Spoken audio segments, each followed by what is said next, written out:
Hello friend, welcome है आपका हमारे यूट्यूब चैनल एनएस एकेडमी में। और आज हम आपके सामने फिर से उपस्थित हुए हैं अपने एक और नई वीडियो के साथ, जिसका टॉपिक जो रहेगा वो रहेगा आज का सर्जिकल इंसिजन। देखिए, सर्जिकल इंसिजन क्या होता है, क्या यूज है उसका, क्या मतलब कब लगाते हैं और कितना लगाते हैं और क्या प्रोटोकॉल रहते हैं। देन डिफरेंट टाइप्स के सर्जिकल इंसिजन के बारे में आज हम जानेंगे आज के वीडियो में। तो चलिए वीडियो स्टार्ट करते हैं। तो देखिए, सबसे पहले रहता है व्हाट इज द इंसिजन। इसका मतलब ये है कि सर्जिकल इंसिजन होता क्या है। तो surgical incision is a cut made through the skin and soft tissue during the surgical procedure to facilitate the operation. The size, location and number of incision vary depending on the types of surgery. समझते हैं यहाँ पर थोड़ा सा। देखिए, surgical incision एक skin पर लगाया हुआ कट है या एक जो है चीरा है, जिसे हम इसकी स्किन पर लगाते हैं, सॉफ्ट टिश्यू में लगाते हैं, ड्यूरिंग द सर्जिकल प्रोसीजर या ऑपरेशन के दौरान लगाते हैं।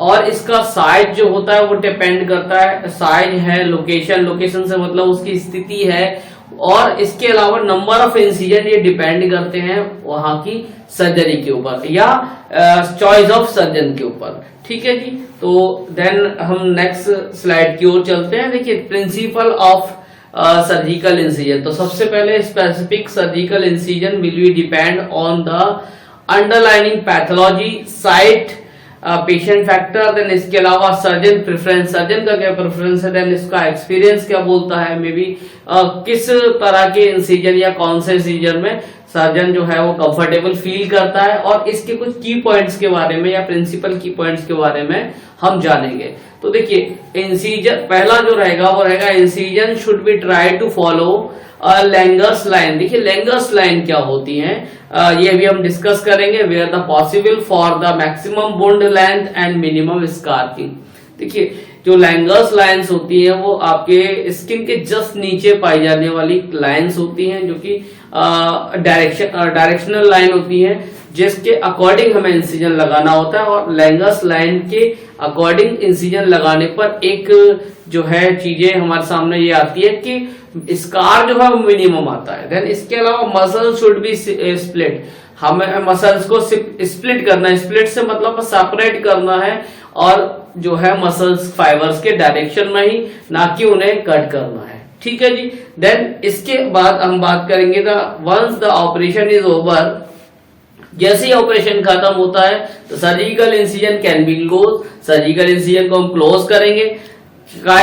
किस चीज से क्लोज करेंगे, तो बहुत सारे इसके जो है रहते हैं चीजें, मतलब मटेरियल रहते हैं जिनके द्वारा हम जो है सर्जिकल इंसिजन को क्या कर सकते हैं, क्लोज कर सकते हैं। इसमें सबसे पहले रहता है सूचस मटेरियल, बहुत ही पुराना। देन इसके अलावा जनरली यूज होता है। देन इसके अलावा आता है स्टैपलर्स आते हैं, स्टैपल्स आते हैं, स्टेनलेस स्टील के होते हैं। देन इसके अलावा स्टेरी स्टेप्स भी आती हैं। देन इसके अलावा ग्लू भी आता है। अब steri step, then glue, then इसके बाद अगर हम स्टैपल्स की बात करते हैं तो उसको लगाने से पहले हमें पेशेंट की सबक्यूटनस लेयर लगानी पड़ती है। देन नेक्स्ट बात करते हैं प्रिंसिपल में ही बात करेंगे। The wound can be covered a positive dressing and keep to dry for the few days before the washing and can be resumed। देखिए, इसका मतलब समझेंगे कि हमारा जो वुंड है या घाव है जो ऑपरेशन के दौरान बना है या तो उसे हमें क्या करना, प्रोटेक्ट करना। प्रोटेक्ट करने के लिए हम उस पर क्या अप्लाई करते हैं, ड्रेसिंग अप्लाई करते हैं। अब ड्रेसिंग अप्लाई करने के बहुत सारे यहाँ पर रीजन होते हैं, जैसा कि मैं आपको इससे पहले ड्रेसिंग एंड बैंडेजिंग वाले उसमें बता चुका हूँ कि ड्रेसिंग अप्लाई करने का सबसे पहला मकसद जो होता है वो रहता है हमारा सेकेंडरी इन्फेक्शन से प्रोटेक्ट करना। देन इसके अलावा दूसरा जो कारण रहता है वो रहता है कि सीक्रेशन जो हमारा निकलेंगे वो एब्जॉर्ब हो जाए। और उसके अलावा क्या रहता है कि हम क्या करते हैं कि जो ड्रेसिंग करते हैं उससे क्या होता है, हम जो वुंड है उसके मूवमेंट, उसके एज के मीन्स स्कार के एज के जो मूवमेंट्स है उन्हें इमोबिलाइज करते हैं। अगर ऐसा नहीं करेंगे तो उन दोनों के बीच में क्या होगा, मूवमेंट क्रिएट होगा। देन मूवमेंट क्रिएट होने से क्या होगा, उनमें फ्रिक्शन होगा, और फ्रिक्शन के बाद वहां पर कीलॉइड फॉर्मेशन का चांसेस बढ़ जाते हैं। देन इसके अलावा क्या होता है, हमें नॉर्मल वॉशिंग और देन इसके अलावा नॉर्मल और फ्यू डेज तक हमें उसे ड्राई रखना है, हमें नहाना नहीं है, देन उसे वुंड को गीला होने से बचाना है। तो ठीक है जी। देन इसके अलावा post operative antibiotics may be wanted for depending on the degree of the contamination। इसका मतलब ये है कि जितने दिन तक हमारा वुंड ड्राई नहीं हो जाता है, हील नहीं कर जाता है, उतने दिन तक हम पेशेंट को क्या चलाते हैं, एंटीबायोटिक्स चलाते हैं। ठीक है, जिसके कारण क्या होता है, वुंड हीलिंग में और सेकेंडरी इन्फेक्शन से हमें प्रोटेक्शन प्रोवाइड होता है। देन इसके अलावा नॉन एब्जॉर्बेबल सुचर्स और स्टेपलर्स मस्ट बी रिमूव। इसका मतलब यह है कि अगर हम नॉन एब्जॉर्बेबल सुचर्स या स्टेपलर्स का यूज करते हैं तो उन्हें हमें रिमूव करना पड़ता है। वो डिपेंड करता है हम कब रिमूव करेंगे, ये इस चीज पर डिपेंड करेगा कि पेशेंट का जो है सुचर्स की कंडीशन क्या है, वुंड की कंडीशन क्या है। वुंड में भी जनरली हम जो है 8 से 10 दिन बाद हम जो सुचर्स या स्टेपल्स को रिमूव कर देते हैं, बट इसके अलावा टाइम पीरियड बढ़ भी सकता है अगर पेशेंट का वुंड प्रॉपरली ड्राई नहीं है तो। उस केस में या इस केस में पेशेंट को सेकेंडरी इन्फेक्शन है या मान के चलिए स्वेलिंग या रेडनेस है, इसके अलावा किसी भी तरह का सीक्रेशन अगर आ रहा है तो उस केस में ये टाइम पीरियड बढ़ जाता है। देन इसके अलावा टाइम में भी remove vary depending on the side of the indication and the closure. ठीक है। देन इसके अलावा advise the patient should be advise if any sign of the infection और वुंड डिसीनेंस। इसका मतलब यह है कि यदि पेशेंट को किसी भी तरह का वुंड जो है, वुंड में किसी भी तरह का साइन आपको दिखता है, देन इसके अलावा कोई भी अगर प्रॉब्लम दिखती है, रेडनेस है, देन स्वेलिंग है, देन इसके अलावा किसी भी तरह का सिक्रेशन है, तो उसके लिए हम फिर से कंसल्ट करते हैं। देन आप नेक्स्ट स्लाइड की ओर चलते हैं। तो यहाँ पर हम बात करेंगे classification of the incision, surgical incision की बात करेंगे। तो हम यहाँ पर जो बात कर रहे हैं वो बात कर रहे हैं एब्डोमिनल इंसिजन, देन इसके अलावा पेल्विस इंसिजन की बात करेंगे। तो एब्डोमिनल और पेल्विस इंसिजन को हम लोग 3 कैटेगरी में हमने यहाँ कैटेगराइज कर। तो यहाँ पर एब्डोमिनल और पेल्विस इंसिजन को हमने 3 कैटेगरी में मेनली कैटेगराइज किया है। सबसे पहले वर्टिकल इंसिजन, देन इसके अलावा ट्रांसवर्सिस और ऑब्लिक इंसिजन, देन इसके अलावा अब्डोमिनोथोरेसिक इंसिजन। अब्डोमिनोथोरेसिक इंसिजन से मतलब यहाँ पर वे इंसिजन है जो कि जिसमें कि आपका जो है हम लोग एब्डोमेन को भी यहाँ पर जो विजुअलाइज करेंगे, देन इसके अलावा थोरेसिक कैविटी को भी हम लोग एक साथ विजुअलाइज करेंगे। तो अब वर्टिकल इंसिजन में अगर हम बात करेंगे तो वर्टिकल इंसिजन में 2 तरह फैलाव जो रहता है वो रहता है पैरामीडियल इंसिजन, देन दूसरा रहता है मीडियल इंसिजन। देन इसका ट्रांसवर्सिस और ऑब्लिक इंसिजन की अगर हम बात करते हैं तो उसमें कॉचर इंसिजन है, देन ग्रिड आयरन है, ग्रेट आयरन का वेटल इंसिजन है, वेटल लेंज है, ट्रांसवर्सिस इंसिजन है, देन इसका रदरफोर्ड मॉरिसन इंसिजन। इन सब के बारे में हम जानेंगे अपनी नेक्स्ट स्लाइड के बाद। देन इसके अलावा जो रहेगा एब्डोमिनोथोरेसिक इंसिजन रहेगा। तो चलिए नेक्स्ट स्लाइड को चलते हैं।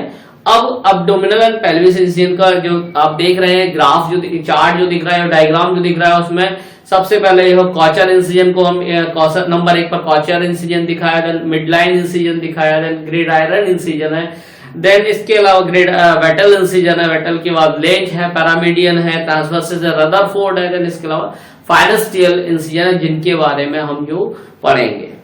तो चलिए सबसे पहले हम बात करेंगे कॉचर इंसिजन की। देखिए कॉचर इंसिजन जो रहेगा वो है एमिल ट्योडर कॉचर के नाम पर जो है इस इंसिजन का नाम पड़ा है, जिनका जीवन काल जो रहा था 1841 से लेकर 1917 तक रहा था। और ये एक स्विस फिजिशियन में स्विट्जरलैंड के एक फिजिशियन थे, मेडिकल रिसर्चर थे, जो वो receive the Nobel prize in the medicine, जिनको मेडिसिन में नोबेल प्राइज मिला था उस समय। देन अगर हम कॉचर इंसिजन की बात करते तो it is a surgical approach typical use to assess the abdominal cavity. ठीक है जी। अब लोकेशन क्या रहेगी? लोकेशन रहेगी राइट सब कॉस्टल एरिया लाइक दिस। ये आपका कोस्टल मार्जिन है, राइट सब कोस्टल मार्जिन है, उसके नीचे वाला एरिया ये वाला आपका right sub costal area just below to the rib cage, ये रिब केज के जस्ट नीचे। देन इसके बाद इंडिकेशन। अब इंडिकेशन में हम क्या इस इंसिजन को क्यों यूज करते हैं? सबसे पहले अगर इस सबसे महत्वपूर्ण अगर बात की जाए तो इस इंसिजन को हम यूज करते हैं गॉलब्लैडर की सर्जरी, जिसे हम कॉलिसिस्टेक्टमी बोलते हैं, या इसके अलावा लिवर की सर्जरी, लिवर में भी कोई भी सर्जरी हो सकती है। देन इसके अलावा वाइल डक्ट सर्जरी से मतलब सीवीडी की सर्जरी है, सिस्टिक डक्ट की सर्जरी। इन सर्जरी में जो है कॉचर इंसिजन का यूज किया जाता है टेक्निक्स की बात करेंगे तो start in the right upper quadrant. मैं क्वाड्रेंट की बात करूं तो यहाँ पर मैंने पहले ही आपको एक बार बताया था कि अब्डोमिनल को हम जो है 4 क्वाड्रेंट में डिवाइड करते हैं। अगर हम मिडलैंड्स ये जो upper quadrant then lower quadrant, और अपर क्वाड्रेंट में भी मतलब ये हमारा राइट साइड हो गया या लेफ्ट साइड हो गया। तो इस तरह से हम 4 क्वाड्रेंट मींस ये हमारा राइट अपर क्वाड्रेंट, ये जो रहेगा वो राइट लोअर क्वाड्रेंट, देन ये जो रहेगा right left upper quadrant, then ये जो रहेगा वो रहेगा हमारा लेफ्ट लोअर क्वाड्रेंट रहेगा। तो यहाँ पर टेक्निक्स की बात करेंगे, start at the right upper quadrant just below to the costal margin. ये जो रिब्स का जो मार्जिन होता है that is called costal margin कहलाता है। ये आपका costal margin can be extend medially और लेटरली। अब हम इसे कोस्टल मार्जिन से या तो लेटरली बढ़ा सकते हैं या मीडियली बढ़ा सकते हैं, वो डिपेंड करता है सर्जरी के ऊपर। तो चलिए आज के वीडियो में इतना ही, इसके बाद हम मिलते हैं अपने नेक्स्ट नए वीडियो में इसके आगे का जो है टॉपिक्स को लेकर।